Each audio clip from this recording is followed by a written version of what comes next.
Hello, I'm the Godless Engineer, taking a small break from the Feuerstein stuff, because honestly, he just puts out way too much crap.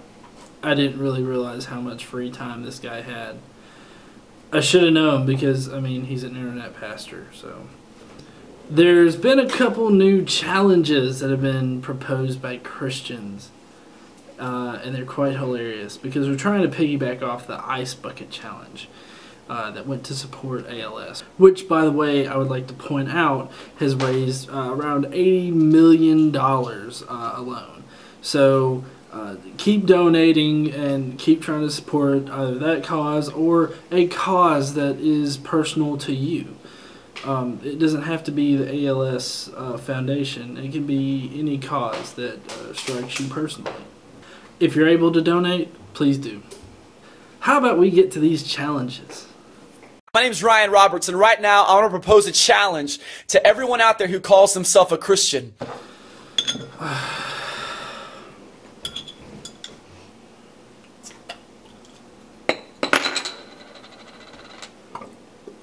You see, I was sitting at the house today just looking at articles and websites talking about the people around the world right now who are being persecuted because of their faith in Jesus. And it's just not right. I mean, men, women, and children, as we speak, are having their heads cut off, okay? They're being hung on crosses. They're being cut in half in some instances. I mean, a 5-year-old boy was cut in half the other day because his father was a Christian pastor. Okay, there's a very big distinction to make here. It's not all around the world, okay? You don't see people in Hawaii getting beheaded and shit. You don't see people in like Great Britain, or Norway, or even Russia getting their fucking heads chopped off or sliced in half. Okay, there is one area of the world right now that is doing this shit. So right off the bat, he's being a dishonest fuck. Which, by the way, I have to say, very Christian of you. In case you haven't been watching the news, this particular area of the world happens to be inhabited by ISIS. ISIS is going through their little part of the country and just fucking slaughtering people. Whoever they come across that doesn't believe exactly what you do. That's like me going to Walmart and starting just to kill people because they don't feel the same way about Doctor Who that I do. How fucking insane is that? It's with much heartfelt regret that I do say that his story about the 5-year-old child is accurate in the fact that it was a 5-year-old child that was sliced in half. And the 5-year-old child was the son of the founder, as I read, please, in the comments below, correct me if I'm wrong, as I read, he was the founder of the first Anglo-Christian church in the Middle East, or that area where ISIS is right now. He was the founding father of the church. And ISIS decided to just fucking slice his kid in half. I have a 4-year-old child. I can't even begin to think about that happening in front of me. It's fucking horrible, is what it is. But he was killed for his faith. Well, rather his father's faith. But it's not across the world. That's the key point here. It's not all over the world. It is one area, and it's ISIS that's going through, and it's killing anybody. It doesn't matter if you're Christian or not. They're killing anybody. And that's just not right. And something needs to be done. And I don't know what to do. So I'm not just going to sit around and do nothing. So I've got a challenge. And this challenge is called the Sharpie Slit Challenge. Excuse me. Sharpie Slit Challenge. So he's not going to sit around and do nothing. He's going to do this challenge. Not exactly sure what this challenge is going to be doing, but I'm sure we're going to find out. Now, the Ice Bucket Challenge just so happened to simulate one of the symptoms that ALS patients go through. It was supposed to be a group activity where you, for a brief moment, experience what it's like to be an ALS patient in one aspect. In the video that I did, which you can find linked up here, there are other ways that you can simulate other symptoms of ALS. So, I'm wondering what this whole red Sharpie Slit challenge is actually going to do, because the ice bucket challenge you had to donate. No matter if you tossed a bucket of ice water on your head or you just donated, you still donated money to a cause for people that were actually helping out. So I'm kind of wondering what this is going to do. And what I'm going to do is I'm going to take this Sharpie, I'm going to slit my throat, and I'm going to make a cross with it. And it's going to symbolize everyone in the world right now who's giving their lives for their faith in Jesus. And to hopefully raise awareness so that our government will stand up and do something to go rescue these poor people who are dying for their faith each and every day.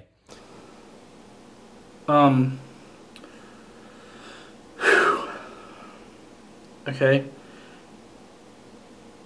Orange County, can you please repeat that for me again?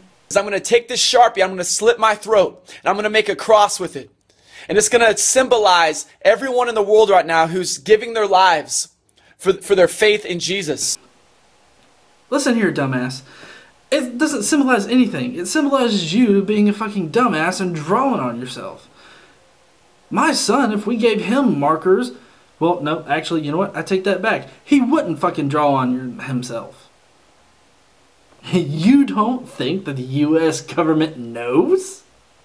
Really?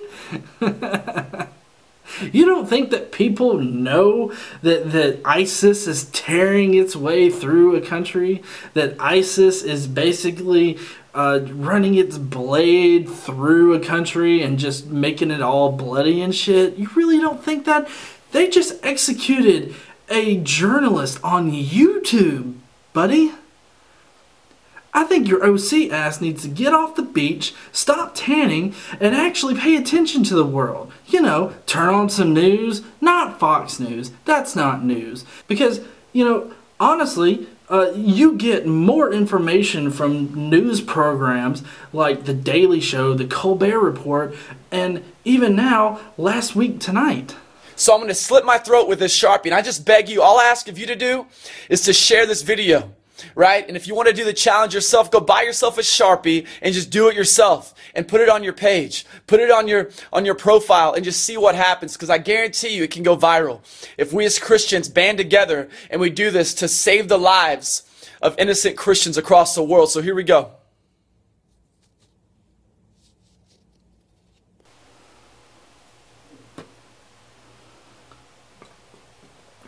So let's recap. You're not donating money. You're not joining the military or anything, getting your ass over there and actually stopping them from beheading your brethren. You're not doing anything real. You're just drawing on yourselves like a maniac. I'm kind of curious. Why didn't you speak up when Uganda passed that anti-gay law, when they were going to be locking up homosexuals, possibly even killing them? What about in Iraq, when they were actually torturing and killing homosexuals then? Oh, did that not play into your little persecution complex because you secretly hate homosexuals? Oh, yeah, that's right. Sorry. It's your God that hates homosexuals. You don't hate homosexuals. Your God hates homosexuals. What you're not telling us, though, is that God is just a construct in your mind that you use as a scapegoat in order to hate things or to have opinions that you don't necessarily want to say are your own. And right now, what I'm going to do is when I go wash this off, I'm going to pray. And I'm going to pray for every Christian that's under persecution right now. And I beg you to do the same thing and take that Sharpie. And as you're washing it off and you're scrubbing off that, I just want you to think about the ones that are losing their heads right now because of their faith, who are bleeding, who are hurting, who are hungry, right? Who are being outcast by society because of their faith in Jesus. And I want you to pray for them the entire time it takes you to clean this off. And I want you to click share. And I want you to spread this thing, and let's make a difference and save the lives of these Christian brothers and sisters. You sitting there praying, making yourself feel better about the situation, making yourself feel better about not doing anything about the situation, that's not actually going to help the situation. That's not going to make ISIS stop. At this point, the Westboro Baptist Church, who has said that they are going to go over there and protest ISIS, like ISIS is going to take one look at them and be like, He taught all the people for mongering. Hold up, guys. They got some shitty signs. We need to retreat. You are actually doing less work than the Westboro Baptist Church. The Westboro Baptist Church is doing more work than you to stop ISIS. How does that make you feel? I hope it doesn't make you feel good. I hope it makes you want to do something more. Thanks for watching this video. Please go down below, like, comment, subscribe to my channel if you love this. And don't forget, share this guy out. I would really appreciate it if you did that. Don't forget to think skeptically and stay godless.